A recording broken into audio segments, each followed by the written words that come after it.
Paz do Senhor, amém? Uma enorme satisfação estar aqui com vocês. Quem me acompanha sabe que eu amo de verdade essa casa. Eu amo esse lugar.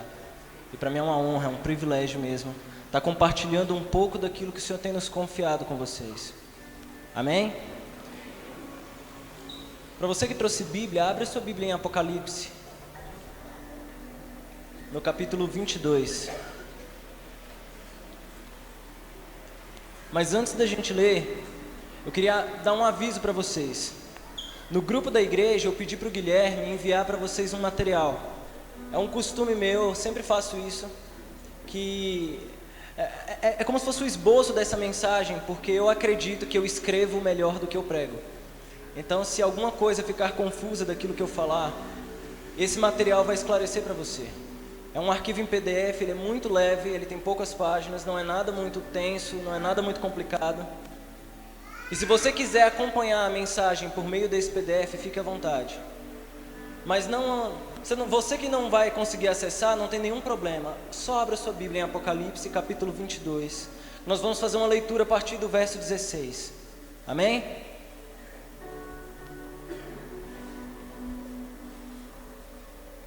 E diz assim: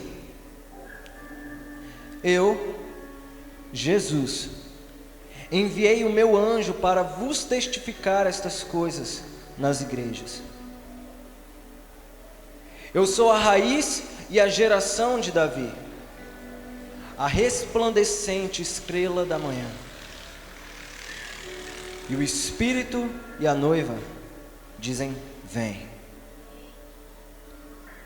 E quem ouve, diga: vem. E quem tem sede, venha. E quem quiser, tome de graça da água da vida.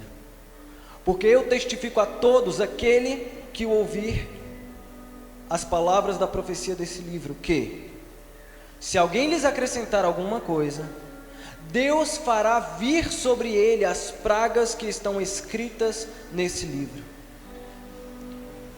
E se alguém tirar quaisquer palavras do livro desta profecia, Deus tirará a sua parte do livro da vida, e da cidade santa, e das coisas que estão escritas neste livro. Aquele que testifica estas coisas diz: certamente cedo venho. Amém. Ora vem, Senhor Jesus. A graça de nosso Senhor Jesus Cristo seja com todos vós. Amém. Sabe, existe um pregador que para mim é uma grande referência, que faleceu muito recentemente, que é o Billy Graham. E uma vez ele chegou a dizer assim, que as pessoas andam aflitas com os últimos acontecimentos. O período onde ele pregava suas mensagens nos Estados Unidos foi um período onde foi, como é que eu posso dizer, assustado pelos rumores de uma guerra fria que poderia acontecer entre os Estados Unidos e a União Soviética.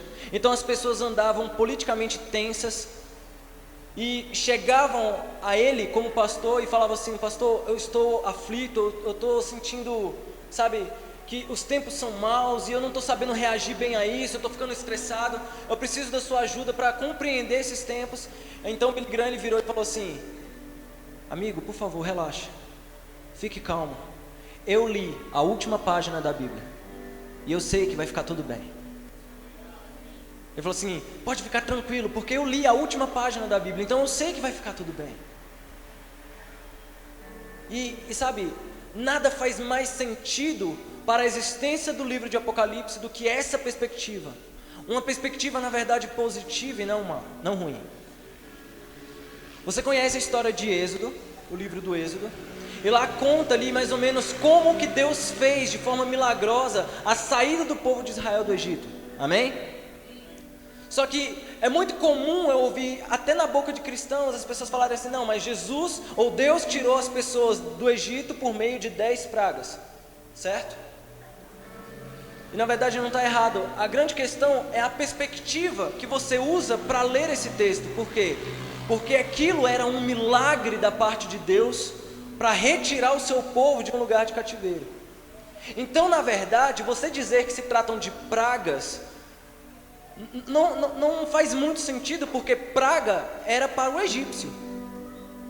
Piolhos, úlceras, escuridão, o rio se tornando em sangue, a água se tornando em sangue, todas essas coisas poderiam ser chamadas de pragas pelos egípcios, mas para o povo de Israel, aquilo era bênção, aquilo era milagre, aquilo estava acontecendo como um exemplo da providência de Deus para libertá-los daquele lugar.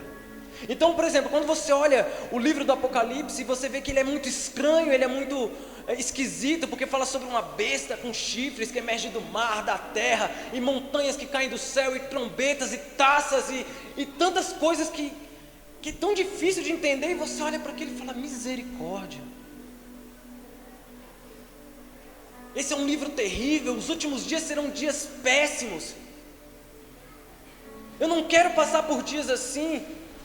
Que grande desolação vai acontecer no mundo, mas espera aí. O texto que nós acabamos de ler, ele diz assim: o Espírito e a noiva dizem, vem. O Espírito e a noiva dizem, vem. Por que você tem anseio pelo retorno de Jesus? Porque isso para você não vai significar algo muito doloroso. Isso não vai significar para você perseguição e morte, destruição. Não, para você isso é sinal de justiça para todo tipo de perseguição que você venha a passar durante a vida. Vocês estão me entendendo?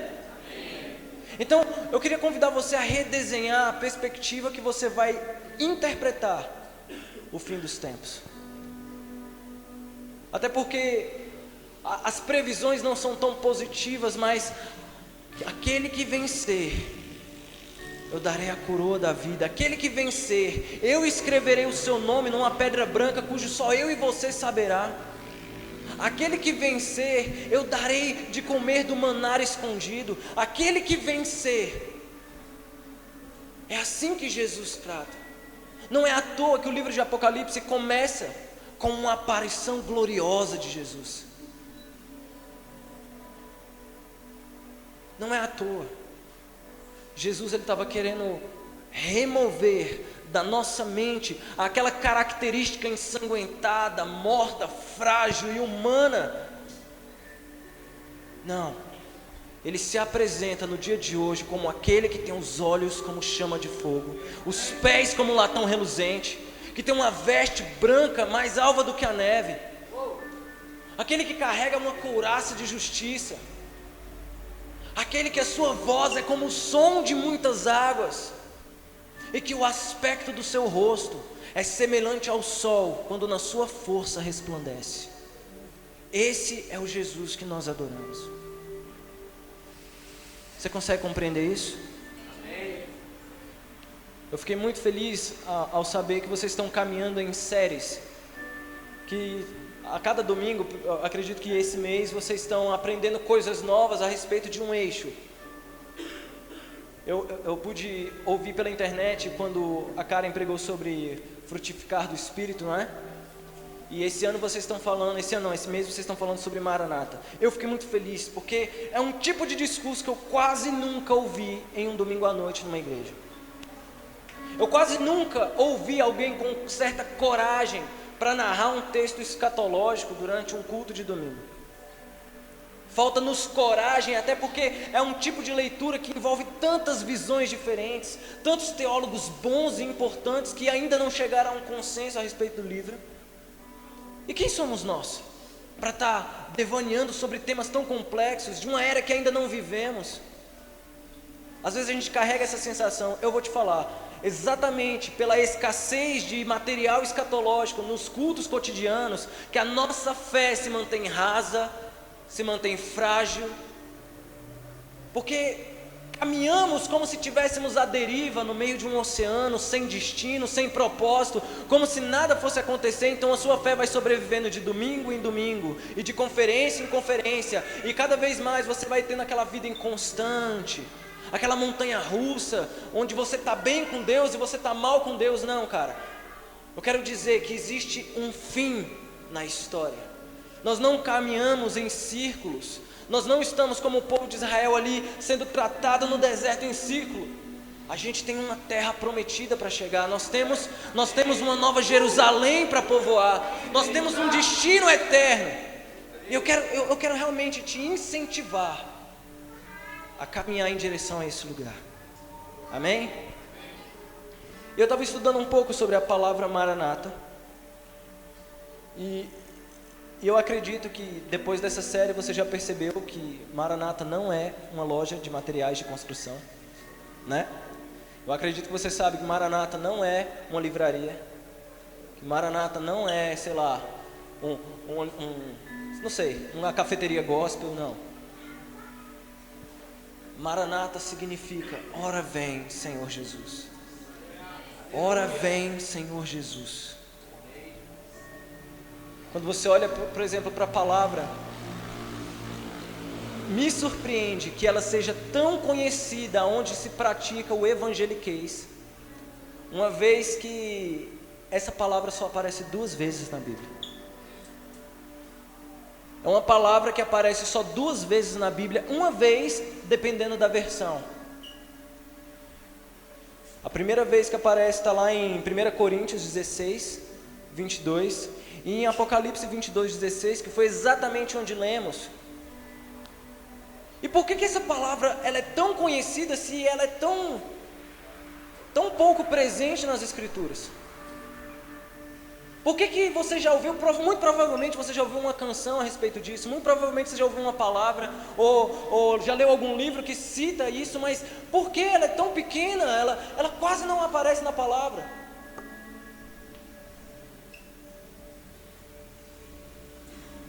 Eu fiquei muito surpreso quando eu estava estudando e descobri que a palavra Maranata não vem do koiné, que é o grego do Novo Testamento.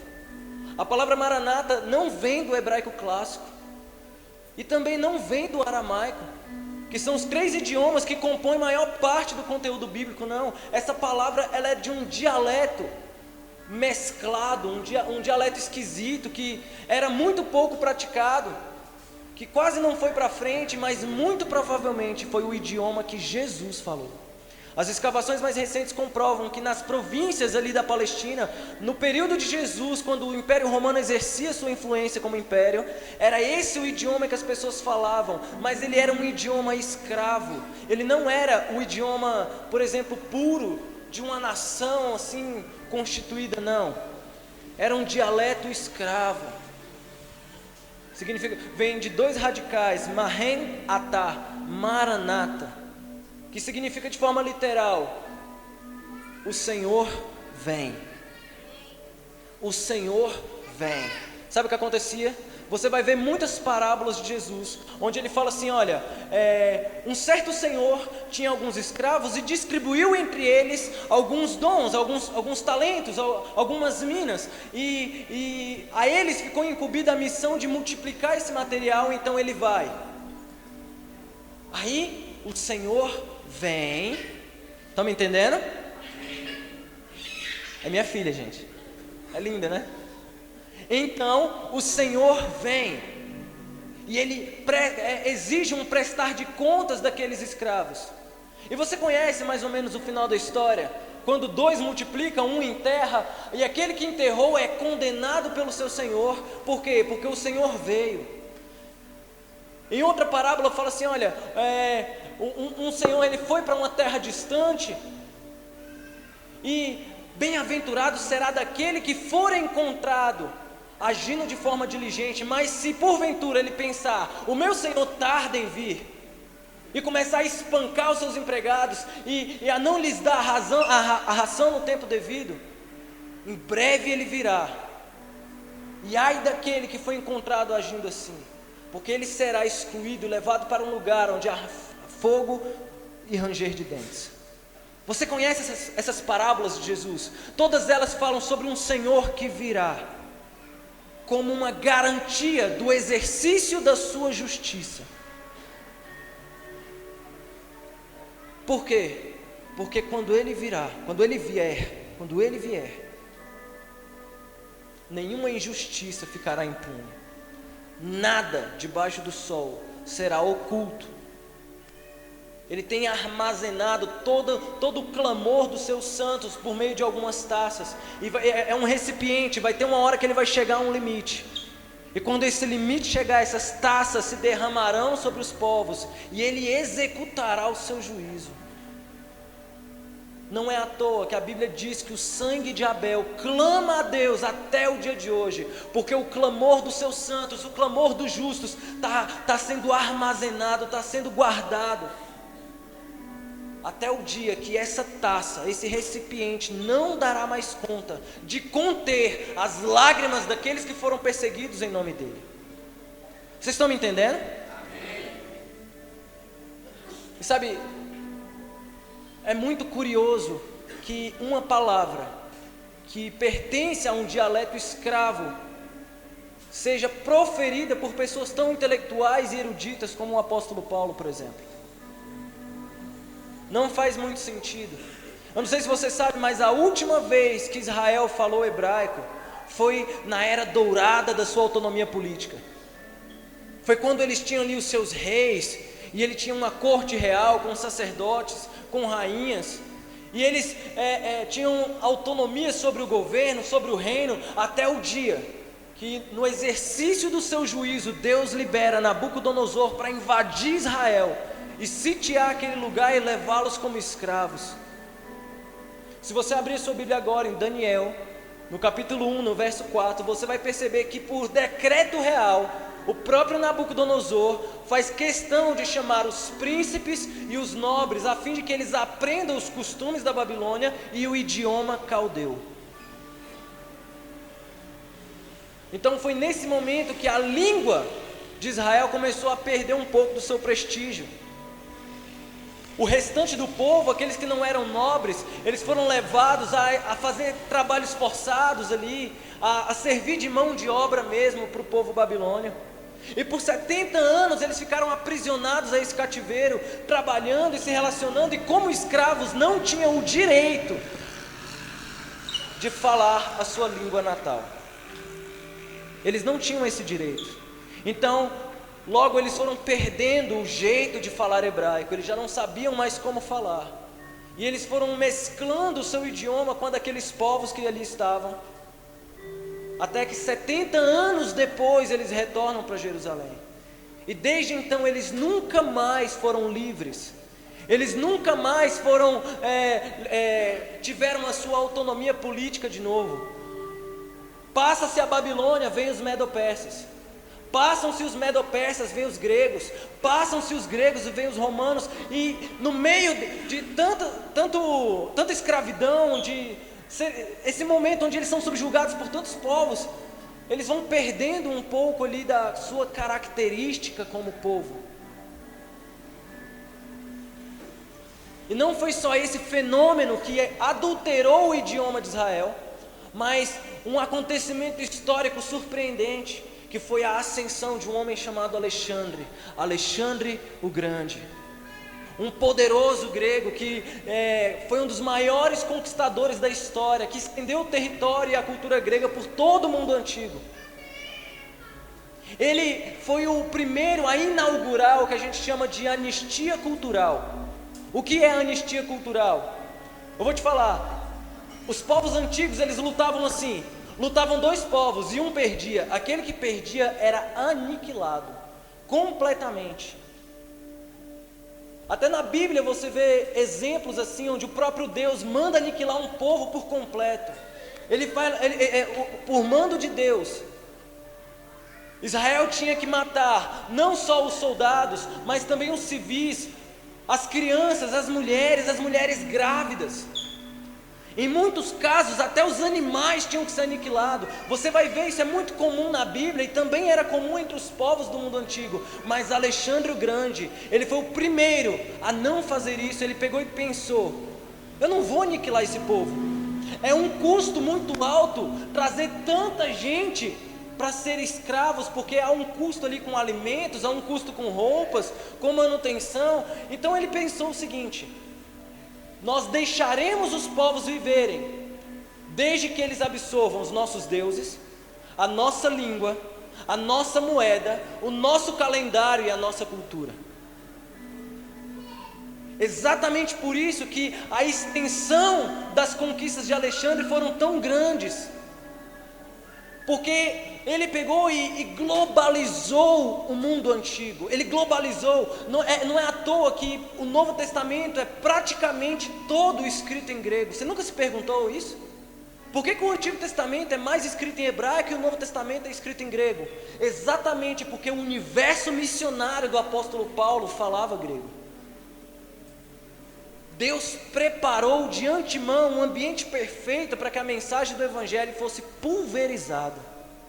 Vocês estão me entendendo? E no meio de toda essa confusão, algumas palavras se perderam, mas a palavra Maranata, ela sobreviveu mesmo vindo de um dialeto escravo.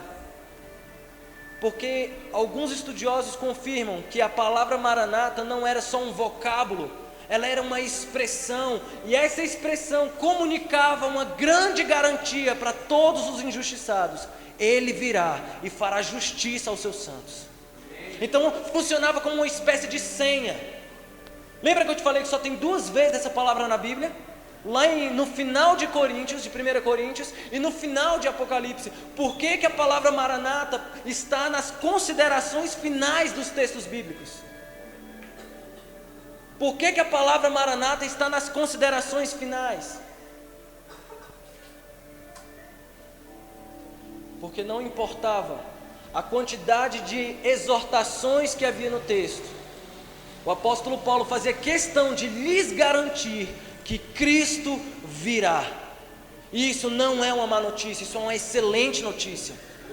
Cristo virá. O contexto do livro de Apocalipse foi 100 anos após a ressurreição.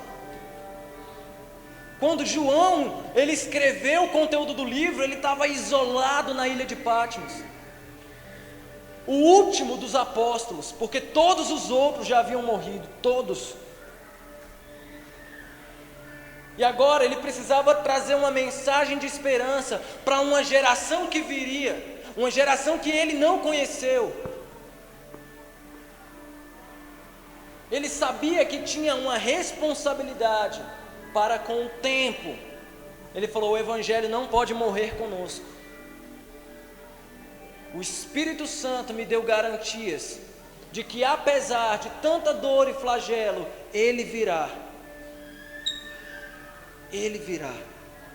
Essa perspectiva, ela precisa realmente mudar o nosso comportamento, porque isso alimenta o senso de urgência com a nossa missão. Isso alimenta o senso de urgência do nosso arrependimento. Nenhuma palavra é tão repetida no início do livro de Apocalipse quanto a palavra arrependei-vos. Arrependei-vos. Volta às primeiras obras. Volta ao seu primeiro amor. Quando não, em breve virei. E se não te arrependeres, eu removerei do seu lugar o seu castiçal. Ele estava falando assim, olha, a visão dizia sobre Jesus andando no meio de 7 castiçais. Ele falava assim, olha, se você não se arrepender, eu vou te tirar do seu lugar, eu vou te tirar da minha presença. Porque aquilo que mantém você na presença de Deus é a prática do arrependimento constante, aquela ousadia de pedir perdão pela milésima vez, porque você sabe que Ele é gracioso para te perdoar. Ainda há tempo, ainda há oportunidades. Deus, Ele está por toda a eternidade multiplicando oportunidades de salvação, multiplicando oportunidades de salvação. Por que o juízo não vem? Porque Deus está aguardando o tempo onde o seu arrependimento possa se manifestar de forma plena, ao ponto de você nunca mais ser a mesma pessoa. Vocês estão me entendendo?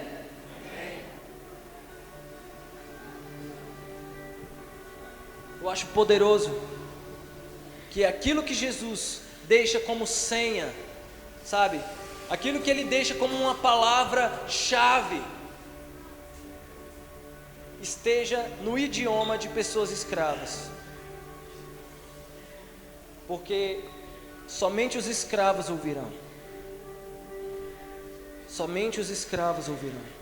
Somente aqueles que têm uma percepção de que Deus fará justiça, de que sobre tudo Ele é Senhor. É como se Ele dissesse que a palavra Maranata, quando diz o Senhor virá, coloca o nosso clamor, a nossa sede numa última instância.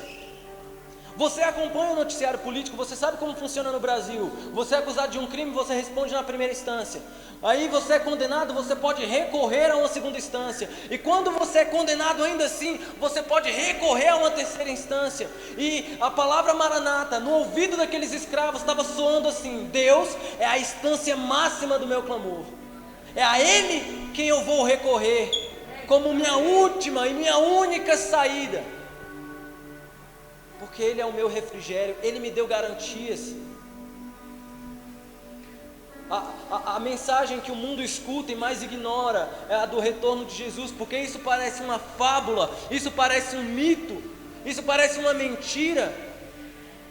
Mas não, será exatamente no momento quando o mundo menos esperar que Ele virá. Nós não sabemos, mas devemos agir como se fosse logo, como se fosse agora. Isso se não for agora. Vai ter um momento, cara, que você vai ter que parar de ficar negociando os seus pecados e negociando a sua vida e tomar uma decisão, porque pode ser que não tenha mais tempo. Eu já ministrei isso aqui uma vez, mas eu queria muito que você abrisse a sua Bíblia agora, em Mateus, no capítulo 25.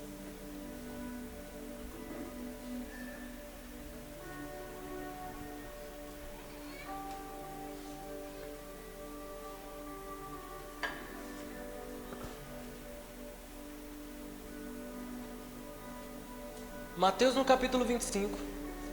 Se quiser deixar... tanto faz. Mateus 25, Jesus conta 3 parábolas. E essas parábolas são os últimos discursos públicos de Jesus. Todos os dias Jesus estava na rua, pregando, curando, limpando leprosos, ressuscitando mortos. Era esse o cotidiano de Jesus. Mas houve um dia que Ele deixou a cereja do bolo, a última das suas mensagens públicas. 3 parábolas que aparentemente são diferentes. A primeira delas fala sobre 10 virgens. 5 delas eram nécias e 5 eram prudentes. E aconteceu que se tardou o noivo para aquele casamento. Entenda que essas virgens é mais ou menos o que nós hoje chamamos de damas de honra. Elas estavam aguardando para celebrar um casamento entre um noivo e uma mulher. Então elas estavam aguardando, elas eram menores e elas tinham carregado consigo as suas lâmpadas. Todas elas tinham lâmpadas, todas elas eram virgens, todas elas. Mas tardando o noivo para o casamento, todas dormiram, todas. Eu acho tão característico com a igreja dos nossos dias.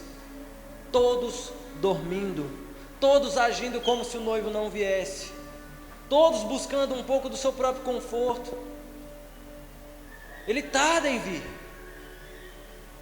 Até que se ouve alguém à meia-noite dizendo: o noivo vem, o Senhor virá, Maranata. Então elas acordam e no meio do desespero, 5 delas percebem que não havia levado óleo suficiente. Elas até estavam com a estrutura para fazer o fogo queimar, mas elas não tinham conteúdo. Elas tinham as lâmpadas nas mãos, mas não tinham óleo. Você não acha parecido com a igreja dos nossos dias? Uma igreja que tem estrutura, mas não tem conteúdo. Não tem nada para queimar. Não importa quão bela é a sua lamparina, se você não tiver combustível. Não importa. Aí o que acontece? Elas se viram para as outras e falam assim: ei, me dá um pouquinho aí do seu óleo, porque o meu acabou e o noivo chegou. E é a primeira vez que você vê Jesus louvando a atividade de murrinhar. Elas estavam murrinhando o óleo delas. Falaram: não, é meu óleo, eu trouxe, é minha reserva. Sabe por quê? Porque intimidade, irmãos, é algo intransferível. Eu não posso me santificar por você. Eu não posso buscar a Deus por você. Fora de um nível de intercessão, eu não tenho muito o que fazer pela sua vida se você mesmo não fizer pela sua. Elas falaram, não, eu não vou dar. Vai e compra de alguém, porque existe sempre alguém para vender unção. Sempre tem. Em todo lugar vai aparecer alguém para vender aquilo que as prudentes têm. E elas foram. Eu nem sei se elas encontraram, mas elas voltaram ao lugar. Muito provavelmente elas encontraram, elas compraram de alguém. Ela falou, não, eu não vou ler Bíblia, não, eu vou ver no YouTube. Não, eu não vou orar, não, eu vou ouvir música. Porque o CD já está gravado com unção.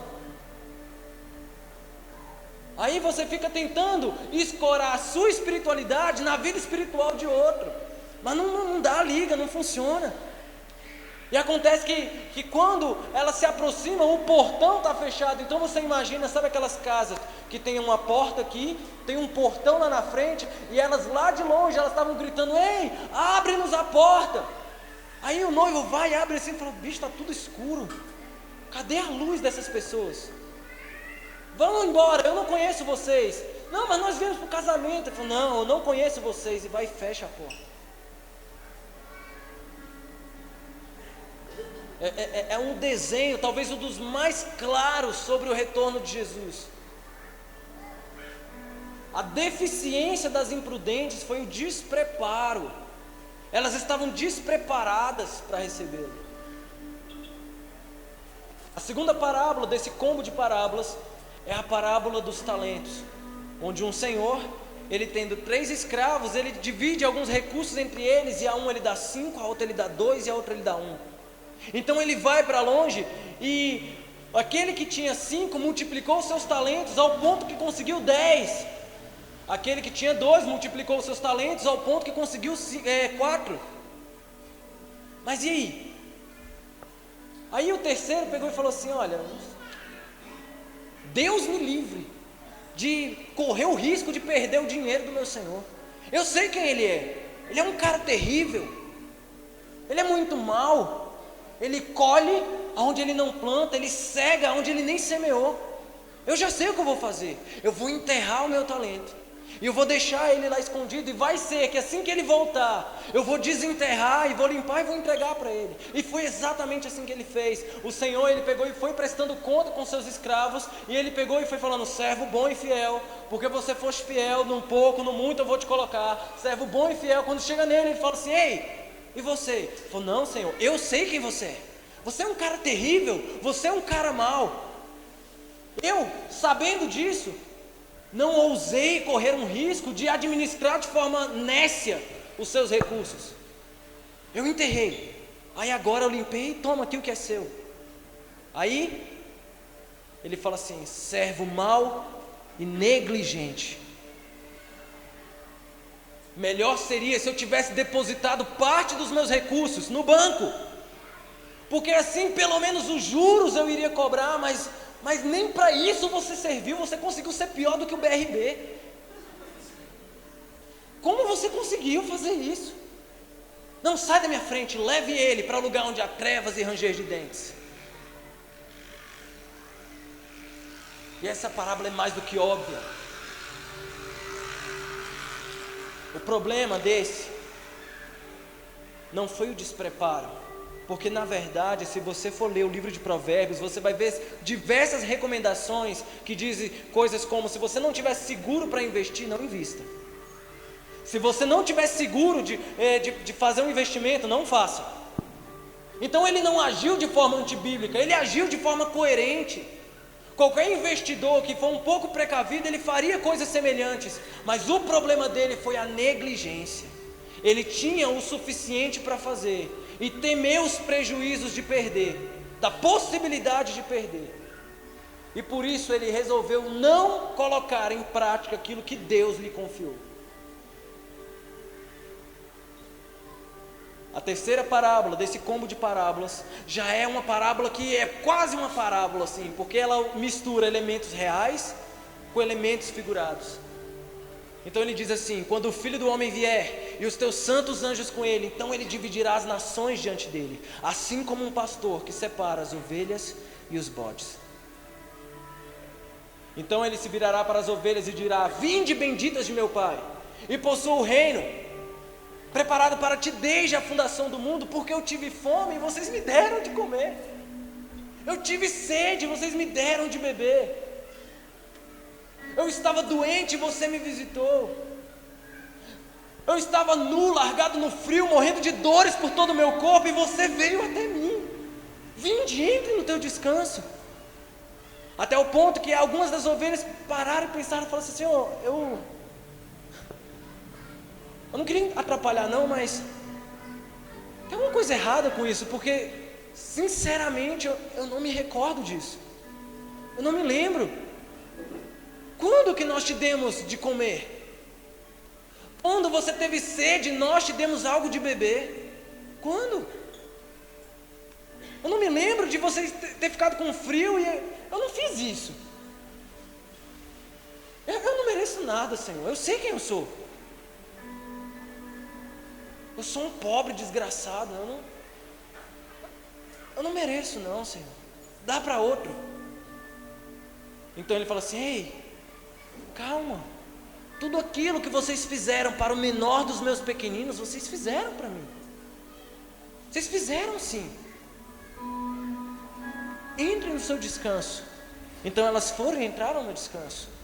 Até o momento que ele se vira para aqueles que ele classificou como bodes e fala assim: aparta-te de mim, malditos, para o fogo eterno, preparado para o diabo e os seus anjos desde a fundação do mundo, porque eu tive fome e você não me deu de comer, eu tive sede e você não me deu de beber, eu estava com frio e você não me cobriu, eu estava doente e você não me visitou, eu estava preso e você nem foi lá.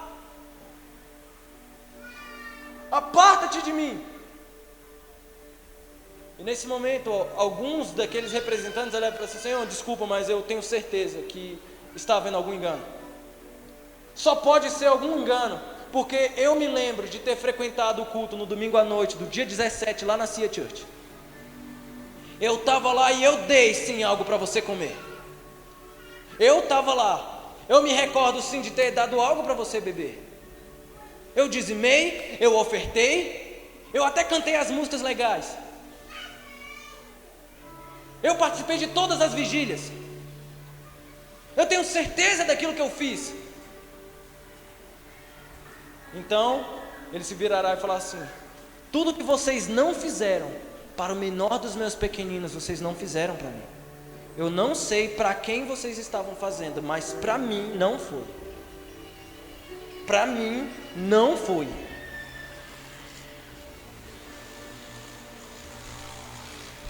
E assim encerra esse combo de parábolas, os 3 últimos discursos públicos de Jesus. E todos eles carregam consigo uma característica. E se você entende um pouco de direito, se você entende um pouco de legislação, você sabe que existem 3 formas de se cometer um crime: por imprudência, por negligência e por imperícia. Você já tinha ouvido falar disso? Dentro das 10 virgens, 5 eram nécias e 5 eram prudentes. O pecado da imprudência tem a ver com você ser até habilitado para fazer algo, mas não prever a possibilidade de dar algo errado. Então você acaba agindo de forma imprudente, você não se prepara adequadamente para as demandas que lhe são oferecidas. A negligência é a modalidade de pecado que te faz não fazer alguma coisa que você precisa fazer. Então muitas vezes você vai ver aquele tipo de pessoa que morre porque não parou no sinal vermelho. Ela foi negligente. Ela se perdeu por aquilo que não fez. E esse é o caso daquele servo inútil que enterrou o seu talento. E por último, a imperícia, que é aquele que pensa que sabe fazer, mas não faz. Não faz certo. Ele acredita mesmo, ele realmente é convicto de que ele estava fazendo as coisas certas, mas ele estava fazendo errado. Ele fala assim: não, o que faz para mim ir para o céu? Eu devo dar de comer? Eu vou fazer isso, e faz para a pessoa errada. Eu devo dar de beber? E faz para a pessoa errada, porque acredita que está fazendo para Deus, mas se esquece que o objetivo da nossa fé está em atingir o nosso próximo, está em atingir o outro. Então, nenhuma das suas canções mais lindas que você canta olhando para o céu vai ser útil para você enquanto ela for só fogo e não aquecer ninguém. Não basta queimar, tem que aquecer. Porque a nossa espiritualidade nos últimos dias é tipo assim: a gente quer queimar, e acende uma chama desse tamanho, mas não aquece ninguém. Porque o cara que está realmente passando frio e fome, pouco se importa se você canta bem ou não.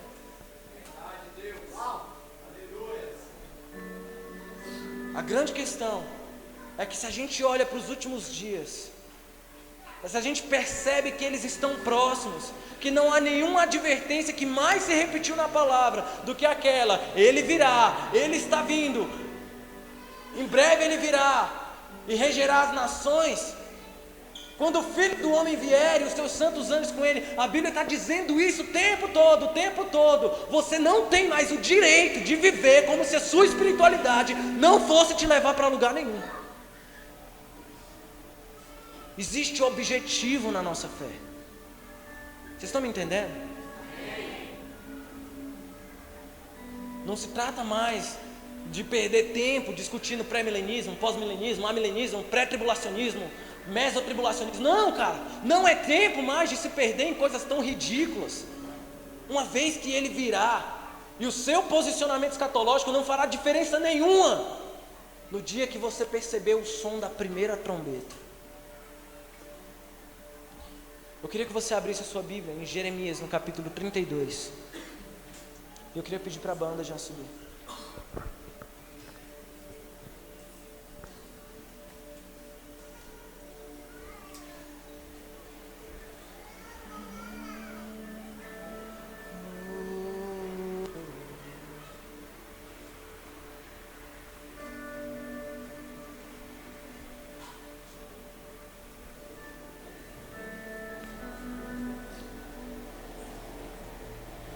Esse é um tipo de texto que quase ninguém gosta, porque ele pertence àquela classe de textos que você lê e passa batido. Sabe, tipo genealogia que você pula? É mais ou menos assim que funciona esse texto, mas ele tem uma verdade muito poderosa que eu queria compartilhar com vocês. Jeremias capítulo 32, a partir do verso 6, diz assim: Disse, pois, Jeremias: veio a mim a palavra do Senhor dizendo: eis que Hanamel, filho de Salum, teu tio, virá a ti dizendo: compra para ti a minha herdade, que está em Anatote, pois tens o direito de resgate para comprar. Veio, pois, a mim Hanamel, filho do meu tio, segundo a palavra do Senhor, ao pátio da guarda, e me disse: compra agora a minha herdade, que está em Anatote, na terra de Benjamim, porque teu é o direito de herança, e tens o resgate, compra-a para ti. Então entendi que isto era a palavra do Senhor.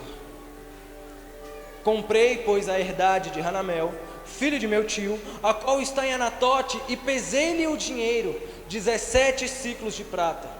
E assinei a escritura, e selei-a, e fiz confirmar por testemunha, e pesei-lhe o dinheiro numa balança, e tomei a escritura da compra selada segundo a lei, e os estatutos, e a cópia aberta. E dei a escritura da compra a Baruque, filho de Nerias, filho de Maceias, na presença de Hanamel, filho do meu tio, na presença das testemunhas, que subscreveram a escritura da compra, e na presença de todos os judeus que se assentavam no pátio da guarda. Texto esquisito. Eu vou te dar um contexto para ficar mais fácil entender ele. Esse foi o exato momento quando Nabucodonosor veio com seus exércitos e circulou Israel. Eles estavam em ponto de combate, os soldados furiosos ali, e no meio do pátio da guarda estava Jeremias, algemado, acorrentado. E é esquisito porque o pátio da guarda era o lugar onde ele deveria receber proteção, e ele e ele estava algemado lá. Aí o que acontece? Ele está prevendo a morte, está prevendo a destruição e tudo o que vai acontecer. Ele está presenciando os elementos do templo sendo saqueados e roubados. Aí vem Deus e fala assim: olha, você vai lá na casa do seu tio e você vai comprar um terreno lá. Aí esse tal de Hanamel vai até ele e fala assim: ei, compra minha herança, compra minha terra. Aí eu queria te convidar a pensar um pouco. A sua cidade está quase sendo destruída. Aí você vai comprar uma terra? Você vai comprar um espaço de terra? Não faz sentido.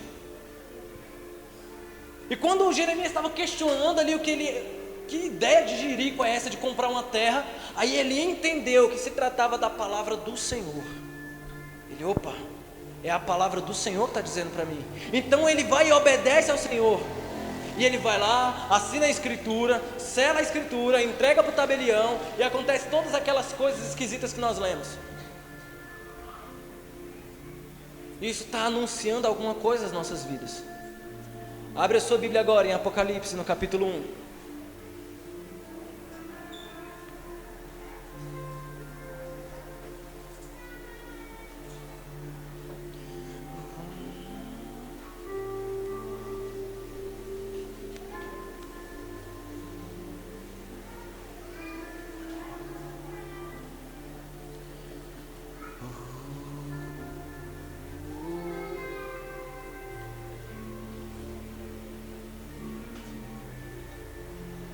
Desculpa, eu falei a referência errada. É Apocalipse capítulo 5. E diz assim: e vi na destra do que estava sentado sobre o trono um livro escrito por dentro e por fora, selado com 7 selos. E vi um anjo forte bradando com grande voz: quem é digno de abrir o livro e desatar os seus selos? Deixa eu te explicar um pouquinho antes da gente continuar a nossa leitura. Queria muito que você prestasse atenção agora. Existia um procedimento naquele tempo de Jeremias para se comprar um terreno. Não era tão simples. O procedimento funcionava assim: eu escolhia o meu terreno e acertava um preço com o vendedor.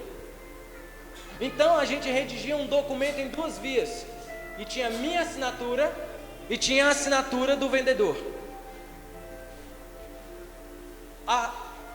Havia uma terceira via que ficava no cartório. Então eles pegavam a escritura do imóvel e colocavam dentro de um vaso de cerâmica e selava com argila, para que ninguém pudesse abrir. Para que aconteça, por exemplo, algo assim: você quer ter direito sobre aquela terra de novo, e você perdeu a sua via. Você não tem mais a sua via da escritura. Então o que eles faziam? Eles iam até o cartório e falavam assim: olha, eu tenho uma propriedade que eu comprei dessa pessoa, e eu quero abrir o livro e reaver o que é meu. Então o tabelião do cartório, ele pegava e quebrava o selo daquele livro, abria e verificava se havia assinatura daquela pessoa no documento. Porque uma vez que a assinatura estivesse lá, ele pensava assim: não, isso aqui é seu, eu vou redigir uma segunda via, e você vai ficar aqui com o documento, e você vai lá e toma posse da sua terra. Exatamente assim que acontece. Aí, Apocalipse no capítulo 5 diz assim: e vi na destra do que estava sentado sobre o trono um livro, escrito por dentro e por fora, selado com 7 selos. E vi um anjo forte bradando com grande voz, dizendo: quem é digno de abrir o livro e desatar os seus selos? E ninguém no céu, nem na terra, nem debaixo da terra podia abrir o livro, nem olhar para ele. E eu chorava muito, porque ninguém fora achado digno de abrir o livro, e nem de o ler, e nem de olhar para ele. E disse um dos anciãos: não chores, eis aqui o leão da tribo de Judá, a raiz de Davi, que venceu para abrir o livro e desatar os seus 7 selos. E olhei, e eis que estava no meio do trono e dos 4 animais viventes, e entre os anciãos um cordeiro, como havendo sido morto, e tinha 7 pontas e 7 olhos, e são 7 Espíritos de Deus. enviados a toda a terra, e veio e tomou o livro da destra do que estava sentado no trono, e havendo tomado o livro, os 4 animais e os 24 anciãos prostraram-se diante do Cordeiro, tendo todos eles harpas e taças cheias de ouro, cheias de incenso, que são as orações dos santos, e cantavam um novo cântico, dizendo: digno és de tomar o livro e de abrir os seus selos, porque foste morto e com o teu sangue nos compraste para Deus, de toda a tribo e língua e povo e nação, e para o nosso Deus nos fizeste reis e sacerdotes, e reinaremos sobre a terra. Sabe o que ele estava dizendo? Jesus, ele te formou. Jesus, ele tinha total direito sobre você, ao passo que o pecado e os cuidados dessa vida te afastaram dele. Então ele chega diante de Deus e faz a exigência legal de possuir o livro e desatar os seus selos, da mesma forma que Jeremias faria se ele fosse reaver aquele terreno que ele comprou. João olhava para o céu, ele diz que viu o livro e chorava muito. Ele chorava muito porque ninguém fora achado digno de abrir o livro e desatar os seus selos. E quando ele estava chorando, um dos seres celestiais vira para ele e fala assim: ei, calma, relaxa, porque o Cordeiro foi morto, a raiz de Davi, ele foi morto e ele comprou. Ele tem ali no seu DNA a assinatura dele. Existe a assinatura dele na sua composição. Ele vai abrir o livro, é o livro da vida, e nesse livro vai estar descrito tudo ao seu respeito, porque agora você é propriedade exclusiva dele.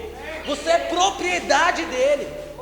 Ele tem todo o direito. Ninguém foi achado digno de abrir o livro e desatar os seus selos. Ninguém foi achado digno de possuir a sua vida.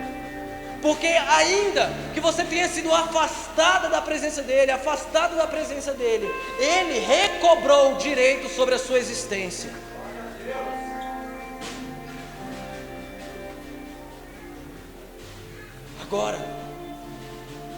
Agora não tem mais o que perder tempo. A gente tem que pegar e renovar a nossa perspectiva dos dias finais. Serão dias bons, serão dias gloriosos na presença dele, porque a adoração vai ser o seu estilo de vida na eternidade. Eu queria convidar você para ficar de pé. Eu queria convidar você para ficar de pé mesmo, e a compreender esse texto, a entender do que se trata o Evangelho, do que se trata as Escrituras. Tem tudo a ver com ele, tem tudo a ver com o sacrifício dele, tem tudo a ver com o preço que ele pagou. Ele te